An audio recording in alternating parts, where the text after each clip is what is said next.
So we specifically address public indoor gatherings, social events, sporting events through the executive order and limiting groups in public spaces. A targeted restriction to address public gatherings that create too much close contact. So I also addressed masks. I spoke last night about the politicized issue that masks have become and really tried to cut through all of that, how mask mandates are controversial. They cause pushback. They are beneficial to some, not helpful to others. Some think it has the best effect. Some think it has a negative effect on mask wearing. So I was making an effort last night, and what I'm really hopeful to do is to cut through that argument and get directly to the message. I tried to appeal to those who don't wear masks that this is important. You can do this. Wear a mask. Masks work. The governor's very clear on that and has been very clear on that. So we talked about that as well. We've addressed both of those things. I'm already hearing encouraging reports about how communities are responding to some of what we said last night. And we hope that this will be an important message to Tennesseans to help us blunt this surge of cases.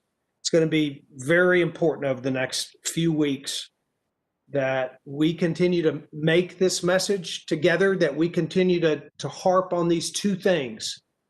I'm using media tools this week to remind people of those two things. If we can do that prior to the holidays, we can help to blunt this rise that we have. And I talked to Tennesseans about what the state was doing, but my goal last night was to say, here's what you can do. So before we move to questions, some of you have asked and many have asked about Maria and how she is doing. And she's doing well. She's better today than yesterday. She's feeling much better. So she's on the mend. I'm quarantining, tested negative. We'll take another test at the end of the quarantine. I have no symptoms and I feel fine. So I'm thankful for the words of encouragement and the prayers that many of you have given us and that so many across the state have. Very grateful for that. So happy to open it up and take a few questions. Thanks, Governor. We'll go ahead and get started here on questions. And again, if you do want to get in the queue to ask a question, you can use the raise hands feature on WebEx. First, we'll go to Natalie Allison from the Tennessean. Natalie, your line is unmuted. Hello, Governor. Glad to hear you're feeling well. First of all, how long are you planning on quarantining? Well, I'm going to follow the CDC guidelines. So that's quarantine a week and then test. And if I'm negative, then that quarantine period will be over. Okay. Another question is, last night after your address, the Tennessee Medical Association put out a statement saying, based on their criteria that they've had in place, they think every county in the state should be under a mask mandate. So do you think that every county in the state should implement one at this point? Yeah, let me just say, the reason mask mandates, statewide mask mandates, I believe are not helpful, is because they're controversial. We know that they are. My message last night was to those people that don't wear a mask. Everyone that wants a mask mandate is already wearing a mask. We know that. We all know that those who don't wear mask mandates, that those who don't wear masks, and many of those people actually rebel against the idea of a mandate. And frankly, you can walk around Nashville and see plenty of people in the places where they ought to be wearing masks, not wearing masks. So we know that people don't wear masks even when there's a mandate. We also know that just like with vaccines, we've talked about trusted voices and how people are hesitant to do something unless they hear it from someone that they really trust. They may not trust public health officials, but they trust their doctor. They may not trust the state, but they trust their friends. The people in a remote rural county, they may not trust the state, or a trusted voice in their community is their local officials, the people that they elected to be their leaders. When they encourage a mask mandate, and I thanked and encouraged those county mayors that have done it. But who I was speaking to last night are the people that aren't wearing masks and that aren't wearing them even where there's a mandate. Those are the folks that we need to understand the seriousness of this situation. Many people say the governor needs to speak loudly about this. I made a very strong attempt last night to cut through the politics of this and to say, here's what the governor would like for you to do. Whether you have a mandate or not a mandate, this is what I need you to do to protect your health. And quite frankly, you could be very helpful in this process by saying the governor wants everyone to wear a mask. The more we talk about mandates, the less those people are likely to do the uptake of wearing a mask. That was my goal last night. Okay, so to clarify, you would not necessarily say all of those county mayors should implement mask mandates for the reason that you think mandates won't necessarily compel behavior, even if instituted locally. Oh, I think if they're instituted locally, they have more compulsion. People would have more compulsion to wear. So I've encouraged mayors to do that. Masks work. Mayors need to say masks work. I wanted to express that deeply and sincerely last night, and I addressed it straight to the people and straight to those elected leaders in an effort to get the most people in the state to wear a mask. And you would encourage all 95 mayors to implement? I would encourage any mayor to look at implementing masks in their county. Absolutely. Thank you.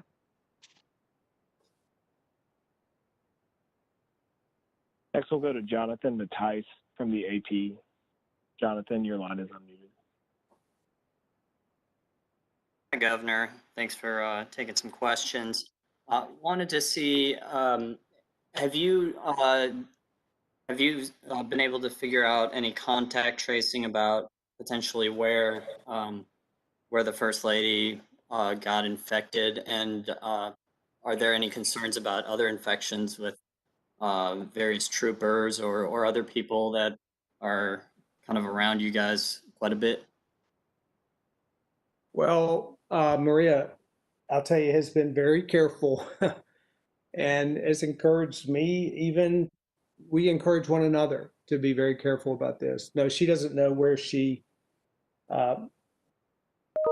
contracted the virus, and we certainly don't know of any staff members. There's no connection to it. She doesn't know how she got it. Okay. And then going off of Natalie's question, have you been in touch recently with any county mayors to try to convince them that it is the right idea to implement a mask mandate? Is that part of the overall effort? Well, the Unified Command Group meets with officials in a lot of counties. They travel around the state, and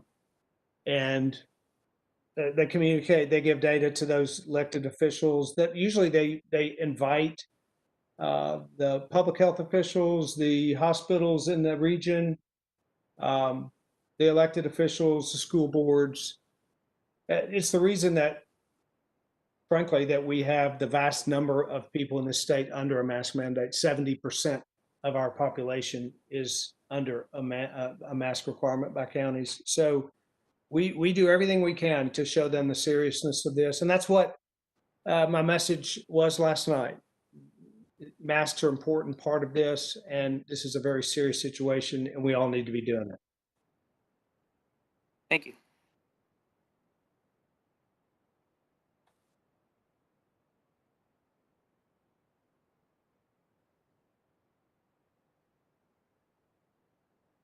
Hey, Governor, can you hear me? Yes. Hi, Governor. This is Sergio with National Public Radio. Thanks for chatting with us. I'm glad to hear that the First Lady is doing well. Governor, I have a couple of questions. First of all, you talk about how this executive order you signed yesterday will last 30 days. So I'm wondering, what will success looks like in 30 days? What are the metrics you guys are looking at what would you like to see in 30 days? Something tangible, please. Well, what would be tangible is if we could blunt the surge. I mean, that's tangible. If we can have a reduction of case counts, if we can stabilize our hospitalizations, and that we can blunt the surge. And okay, and so I also have a question. You talk about limiting gatherings. Can you tell us what scenario are you actually trying to reduce? Because based on your executive order, you can still have more than one group of up to 10 people in one room as long as they are separate. But we know, for example, if that were to be the case of a wedding, people are moving around. They might be taking their masks off. So can you describe a situation or gathering that where this situation will actually be prevented from happening based on your executive order? Yeah, New Year's Eve parties, of gatherings of people in public spaces of New Year's Eve parties where you don't have small groups and they're not distanced. That's really the thought, is that this holiday season will be the challenge, and where we have the greatest spread is when you have large groups of people together that that will create a greater amount of spread. A packed high school gym in a in an indoor sporting event for a basketball game is an example of how we would have a lot of people together in one space, and that's why we worked with the TSSAA to create guidelines for limiting attendance in gyms. So we're really trying to target the large environments. And I also spoke directly to Tennesseans about what they do in their homes. Very strong encouragement for people to limit their Christmas parties or New Year's parties or Christmas dinners or holiday time together by staying with their immediate family members and those that are inside their home. But how do you accomplish that without enforcement? Because I think it all comes down to this. We're not about to mandate what people do in their private homes. We want people. The goal of last night was for people that may not have been paying close attention to what's happening across our state, who may not look every day at data about hospitalizations or how many people are in ICU. I wanted people to understand that we're in a very serious situation. For those who have had pandemic fatigue and are tired of hearing the messages and don't look at the case count numbers every day anymore and are out there living their lives and moving forward and have become tired of the messaging and tired of the numbers and tired of the data. My goal last night was to create a new opportunity to speak directly to people and say, I know you're tired and I know you've got fatigue, but we've got this one period of time that is very serious for the next few weeks. We have a vaccine on the way, but it's weeks away from having any substantive impact. I am encouraged by that. I wanted people to be encouraged by the vaccine, but to recognize, and two, there's a concern that when they hear there's a vaccine, they think this is over. It's not over. It's a crunch time between here and when that vaccine starts to take effect. And I believe people needed to hear that. And Governor, I have a last question for you, because you're asking employees to work from home if possible, but we know that this has not been able to happen for a lot of teachers in the state. Are you asking teachers to do something that you don't want most workers to do? Are you expecting teachers to, are you expecting the semester to be delayed next year? Guide us through this. No, we do not want this. We do not want the semester to be delayed. We all know how important it is that kids are in person in school. In fact, we have some districts who actually believe that and have evidence to show that their cases among their children are less when they're at school. Kids are safer in school. So we want kids to be in person in school. We want to make that safe. But as we said last night, if you can't work from home, then we want you to wear masks and we want you to work safely. And that's what we've been doing with teachers throughout this pandemic. And that's what we want to continue to happen with teachers. And by the way, as you know, teachers will be early in the line in receiving vaccines once we get beyond critical healthcare workers and nursing home residents. Next, we'll go to Cameron Taylor with WSMV. Cameron, your line is open. Thank you, Gillum. Hey, Governor, the administration has talked about running out of options when we're trying to battle this virus. I think last night there was some expectation of a statewide mask mandate. Some are wondering, why not try this statewide mask mandate then if we are running out of options? I know you've addressed this at length, but I did want to ask you that myself. Well, I think I've talked a bit about why there are a lot of different political opinions about statewide mask mandates. We know, as I've said already, that despite the fact that 70% of our people are under a mandate, there are a lot of people that don't wear masks. That's why we need everyone to engage, not in a conversation about a tactic, but in a conversation about an action. And an action is wearing a mask. That's what we need people to do. That's what we're going to continue to say. There's two things that people can do over this crunch time in Tennessee. And we hope that everyone will communicate this together to Tennesseans. Here's the two things you can do. You can address gatherings and you can wear a mask. Sure. I guess my follow-up question to that, would there be any point that you would ever issue a statewide mask mandate, knowing that our numbers are the worst in the country currently? Knowing that statewide mask mandates, in fact, may have a negative impact on those people that don't want to wear them, what we need is for you and others to focus on Tennesseans wearing masks and not focus on whether or not someone has a mandate. That's what we need. We need Tennesseans to wear a mask. We believe that that's the right message for them that will get them to do that. We also need Tennesseans not to gather inappropriately. We need Tennesseans to think about the individual choices that they have to make. People have a choice whether they're going to wear a mask or not. People have a choice whether they're going to gather too many people or not. We're asking our citizens in this state, we're informing them of the severity of the days that we're in, and we're asking them to make choices. Thank you. That's the time we have for questions today, Governor, if you'd like to close us out. I think I just want to appeal to this group as well, that it's important over the next couple of days that we continue to message to Tennesseans, and really through the weeks, that we're at a very critical stage of this. And there are things that every person can do to protect their health, to protect our hospital capacity, to allow for beds for when people get sick, they can be treated in Tennessee. We want that to happen. We're going to utilize every tool we can to do it, but messaging matters. The messengers matter. It is a very hard year. It's been a very hard year for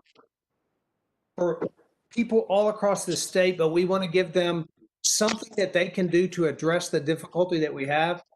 And let me just say too, I know there's a lot of you working really hard. You're trying to get messages out. It's been a hard year for the press as well.